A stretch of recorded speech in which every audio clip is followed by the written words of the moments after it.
Welcome to this explainer on the psychology of money, mindset over math. You know, we often think building wealth is all about complex math and giant spreadsheets, right?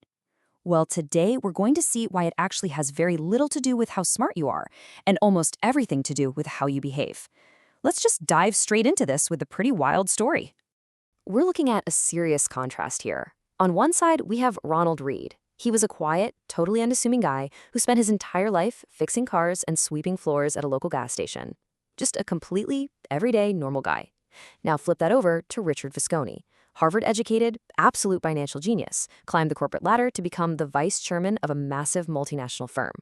Now, if you just look at the pure logic, you'd bet everything that Richard, the financial mastermind, would be infinitely wealthier than Ronald, right? I mean, it just makes sense. Well, here is where it gets absolutely mind-blowing. When the janitor, Ronald Read, passed away in 2014, he left behind a massive $8 million fortune. That's over 72 crore. Meanwhile, Richard Fuscone, the Harvard executive living in a sprawling mansion with literally 11 bathrooms, he went completely bankrupt during the 2008 financial crash, lost everything. So how on earth does a gas station worker amass a multi-million-dollar fortune while a literal financial elite loses the whole shebang? The answer is basically the foundation of everything we're looking at today. Earning and keeping money, it isn't a hard science. It's a soft skill. It is pure 100% psychology. To really wrap our heads around Ronald's success, we have to accept something kind of counterintuitive. When it comes to money, nobody is actually crazy. I know, it's so incredibly easy to judge someone else's spending habits, but the reality is your financial decisions are shaped almost entirely by your own personal, generational experiences, not by some cold universal logic.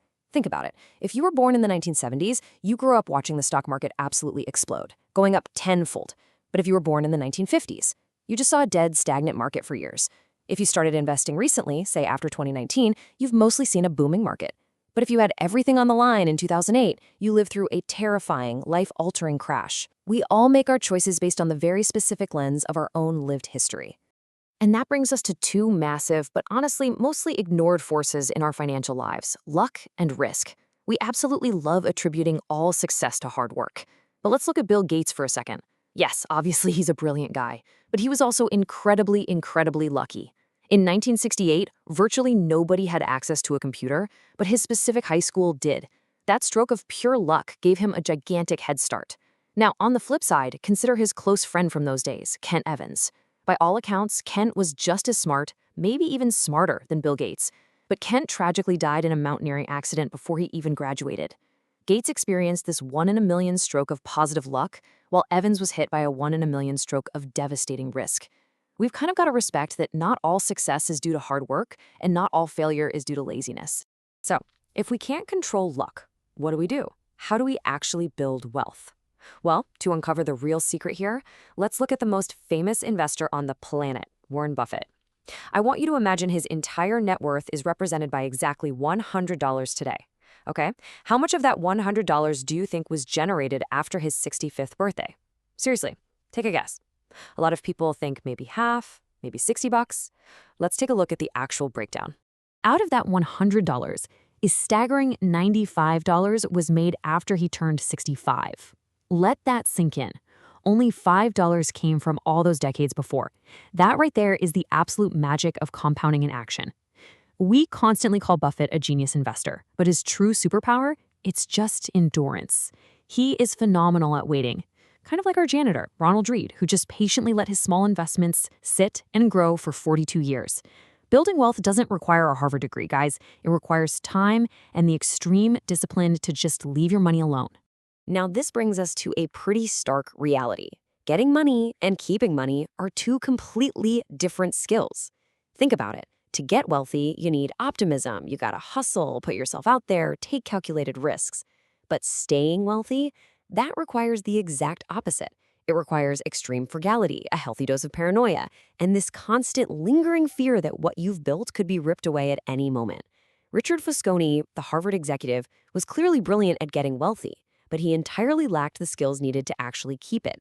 And man, unfortunately, Fuscone is definitely not alone in this. When you swap out that healthy fear for just unquenchable greed, it's a recipe for disaster. Look at these two legendary downfalls. First, Jesse Livermore. He was widely considered one of the greatest stock traders ever.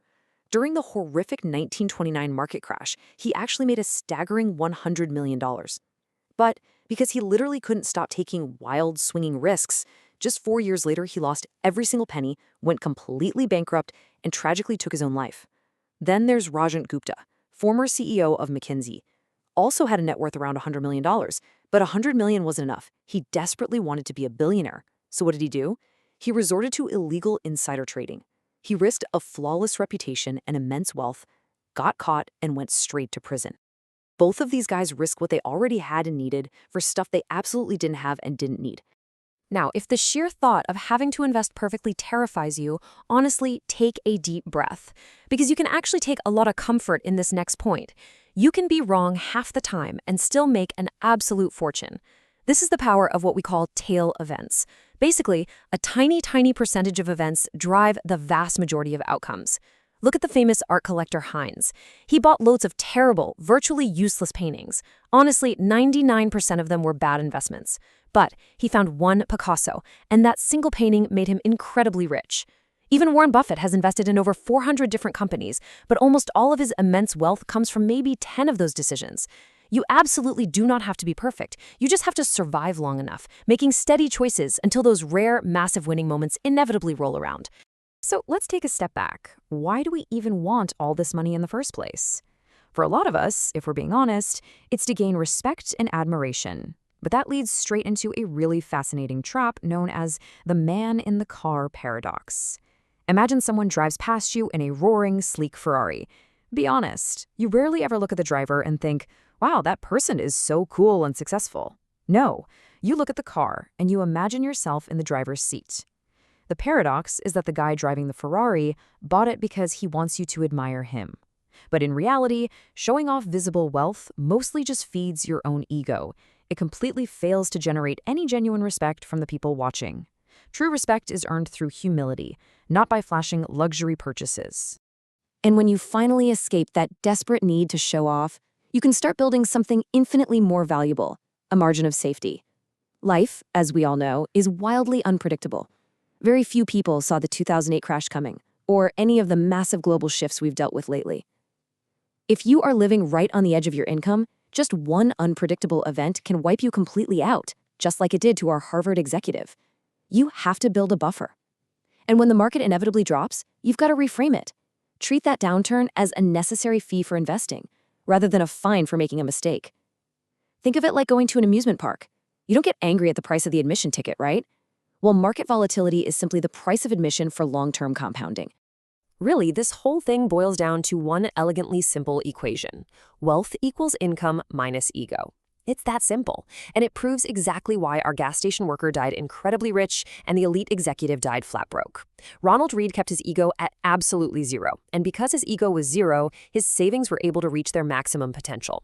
True wealth is not the Ferrari you buy to show off to strangers. True wealth is actually the money you don't spend. It is that quiet, invisible freedom that lets you wake up every single morning and say, you know what, I can do whatever I want today. As we wrap up this explainer today, I want to leave you with a direct challenge based on everything we've just uncovered. I want you to take a really close look at your own deep-seated financial behaviors. Ask yourself honestly, are you stretching your finances, taking wild risks, and chasing that Ferrari just to feed your ego and impress people you don't even know? Or are you ready to put that ego aside, embrace a bit of frugality, respect the sheer unpredictability of risk, and quietly build up the invisible wealth of true freedom? The math is incredibly easy, guys, but the mindset? That is entirely up to you. Think about it and start building your true wealth today.